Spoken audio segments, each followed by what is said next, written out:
सर्वव्यापी सर्वेश्वर शिव जी के कल्प कल्पात्रों में असंख्य अवतार हुए हैं, जिसमें 19वां कल्प, जो श्वेतलोहित नाम से विख्यात है, उसमें शिव जी का सद्योजात नामक अवतार हुआ था। वह उनका प्रथम अवतार कहलाता है। उस कल्प में जब ब्रह्मा परब्रह्म का ध्यान कर रहे थे, उसी समय एक श्वेत और लोहित वर्ण वाला शिखाधारी कुमार उत्पन्न हुआ। उसे देखकर ब्रह्मा ने मन विचार किया। जब उन्हें यह ज्ञात हो गया कि यह पुरुष ब्रह्मरूपी परमेश्वर है, तब उन्होंने अंजलि बांधकर उसकी वंदना की। फिर जब भुवनेश्वर ब्रह्मा को पता लग गया कि यह सद्योजात कुमार शिव ही हैं, तब उन्हें महान हर्ष हुआ। वे अपनी सद्बुद्धि से बारंबार उस परब्रह्म का चिंतन करने लगे। ब्रह्मा जी ध्यान कर ही रहे थे कि वहां श्वेत वर्ण वाले 4 यशस्वी कुमार प्रकट हुए। वे परमोत्कृष्ट ज्ञान संपन्न तथा परब्रह्म के स्वरूप थे।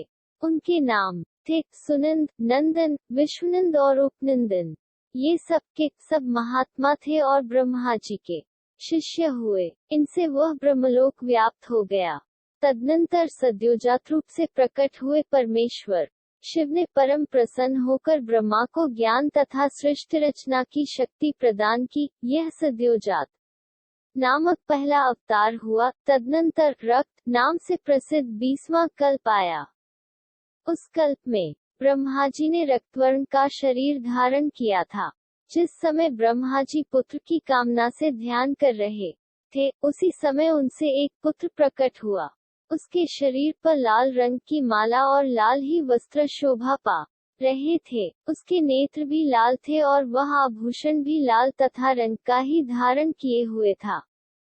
उस महान आत्मबल से संपन्न कुमार को देखकर ब्रह्मा जी ध्यानस्थ हो गए। जब उन्हें ज्ञात हो गया कि ये वामदेव शिव हैं, तब उन्होंने हाथ जोड़कर उस कुमार को प्रणाम किया। तत्पश्चात उनके विरजा, विवाह, विशोक और विश्वभावन नाम के 4 पुत्र उत्पन्न हुए, जो सभी लाल वस्त्र धारण किए हुए थे। तब वामदेव रूपधारी परमेश्वर शंभु ने परम होकर ब्रह्मा को ज्ञान सृष्टि रचना की शक्ति प्रदान की। यह वामदेव नामक दूसरा अवतार हुआ। इसके बाद 21वां कल्प आया, जो पीतवासा नाम से कहा जाता था। उस कल्प में महाभाग ब्रह्मा पीतवस्त्रधारी हुए। जब वे पुत्र की कामना से ध्यान कर रहे थे, उस समय उनसे एक महातेजस्वी कुमार उत्पन्न हुआ। उस प्रौढ़ कुमार की भुजाएं विशाल थीं और उसके शरीर पर पीतांबर झलमल रहा था। उस ध्यानमग्न बालक को देखकर ब्रह्मा जी ने अपनी बुद्धि के बल से उसे तत्पुरुष शिव समझा। तब उन्होंने ध्यानयुक्त चित्त से संपूर्ण लोकों द्वारा नमस्कृत महादेवी शांकरी गायत्री तत्पुरुषाय विद्महे महादेवाय धीमहि का जप करके उन्हें नमस्कार किया। इससे महादेव जी प्रसन्न हो तत्पश्चात उनके पार्श्व भाग से पीतवस्त्रधारी दिव्य कुमार प्रकट हुए। वे सब योग मार्ग के प्रवर्तक हुए। यह तत्पुरुष नामक तीसरा अवतार हुआ। तत्पश्चात स्वयंभू ब्रह्मा के उस पीतवर्ण नामक कल्प के बीत जाने पर पुनः दूसरा कल्प प्रवृत्त हुआ। उसका नाम शिव था। जब एकार्णव की दशा में 1 सहस्र दिव्य गए, सबके वर्ष व्यतीत हो गए, तब ब्रह्मा जी प्रजाओं की सृष्टि करने की इच्छा से दुखी हो विचार लगे। उस समय उन महातेजस्वी ब्रह्मा के समक्ष एक कुमार उत्पन्न हुआ। उस महापराक्रमी बालक के शरीर का रंग काला था। वह अपने तेज से उहीत हो रहा था तथा काला वस्त्र, काली पगड़ी, काला यज्ञोपवीत धारण किए हुए था। उसका मुकुट भी काला था और स्नान के पश्चात अनुलेपन, चंदन भी काले रंग का ही था। उन भयंकर, पराक्रमी, महामनस्वी, देवदेवेश्वर, अलौकिक वर्ण वाले अघोर को देखकर ब्रह्मा जी ने उनकी वंदना। तत्पश्चात ब्रह्मा जी उन भक्तवत्सल अविनाशी अघोर को ब्रह्मरूप समझकर इष्ट वचनों द्वारा उनकी स्तुति करने लगे। तब उनके पार्श्व भाग से कृष्ण वर्ण वाले तथा काले रंग का अनुलेपन धारण किए हुए 4 महामनस्वी कुमार उत्पन्न हुए। वे सबके सब परम तेजस्वी, अव्यक्तनामा तथा शिव सरीखे रूप वाले थे। उनके नाम थे कृष्ण, कृष्णशिख, कृष्णास्य, और कृष्ण कंठत्रिक। इस प्रकार उत्पन्न होकर इन महात्माओं ने ब्रह्मा जी की सृष्टि रचना के निमित्त महान अद्भुत घोर नामक योग का प्रचार किया। यह अघोर नामक चौथा अवतार हुआ। मुनीश्वरों, तदनंतर ब्रह्मा का दूसरा कल्प प्रारंभ हुआ। वह परम अद्भुत था और विश्वरूप नाम से विख्यात था। उस कल्प में जब ब्रह्मा जी पुत्र की कामना से मन शिव जी का ध्यान कर रहे थे, उसी समय महान सिंहनाद करने वाली विश्वरूपा सरस्वती प्रकट हुई तथा उसी प्रकार परमेश्वर भगवान ईशान प्रादुर्भूत हुए, जिनका वर्ण शुद्ध स्फटिक के समान उज्ज्वल था और जो समस्त आभूषणों से विभूषित थे। उन अजन्या, सर्वव्यापी, सर्वांतर्यामी, सब कुछ प्रदान करने वाले, सर्वस्वरूप, सुंदर रूप वाले तथा अरूप ईशान को देखकर ब्रह्मा जी ने उन्हें प्रणाम किया। तब शक्तिस्थित विभु ईशान ने भी ब्रह्मा को सन्मार्ग का उपदेश देकर 4 सुंदर बालकों की कल्पना की।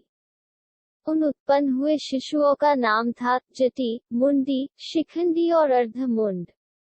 वे योगानुसार सधर्म का पालन करके योग गति को प्राप्त हो गए। यह ईशान नामक 5वां अवतार हुआ। सर्वज्ञ सनय कुमार जी। इस प्रकार मैंने जगत की हितकामना से सद्योजात आदि अवतारों का प्राकट्य संक्षेप से वर्णन किया। उनका वह सारा लोकहितकारी व्यवहार यथातथ रूप से ब्रह्मांड में वर्तमान है। महेश्वर की ईशान, पुरुष, घोर, वामदेव और ब्रह्म, ये 5 मूर्तियां विशेष रूप से प्रसिद्ध हैं। इनमें ईशान, जो शिव स्वरूप तथा सबसे बड़ा है, पहला कहा जाता है। वह साक्षात प्रकृति के भोक्ता क्षेत्रज्ञ में निवास करता है। शिव जी का दूसरा स्वरूप तत्पुरुष नाम से ख्यात है। वह गुणों के आश्रय रूप तथा भोग्य सर्वज्ञ में अधिष्ठित है। पिनाकधारी शिव का जो अघोर नामक तीसरा स्वरूप है, वह धर्म के लिए अंगों सहित बुद्धि तत्व का विस्तार करके अंदर विराजमान रहता है। वामदेव नाम वाला शंकर का चौथा स्वरूप अहंकार का अधिष्ठान है।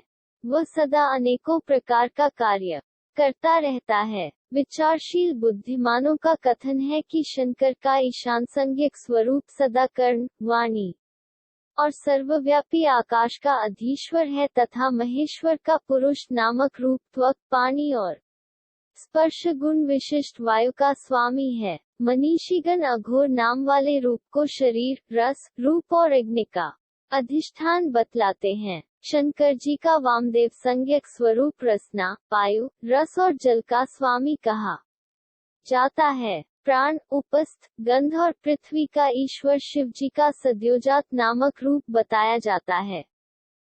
कल्याणकामी मनुष्यों को शंकर जी के इन स्वरूपों की सदा प्रयत्न पूर्वक वंदना करनी चाहिए, क्योंकि ये श्रेय प्राप्ति में एकमात्र हेतु हैं। जो मनुष्य इन सद्योजात आदि अवतारों के प्राकट्य को पढ़ता अथवा सुनता है, वह जगत में समस्त काम्य भोगों का उपभोग करके अंत में परम गति को प्राप्त होता है।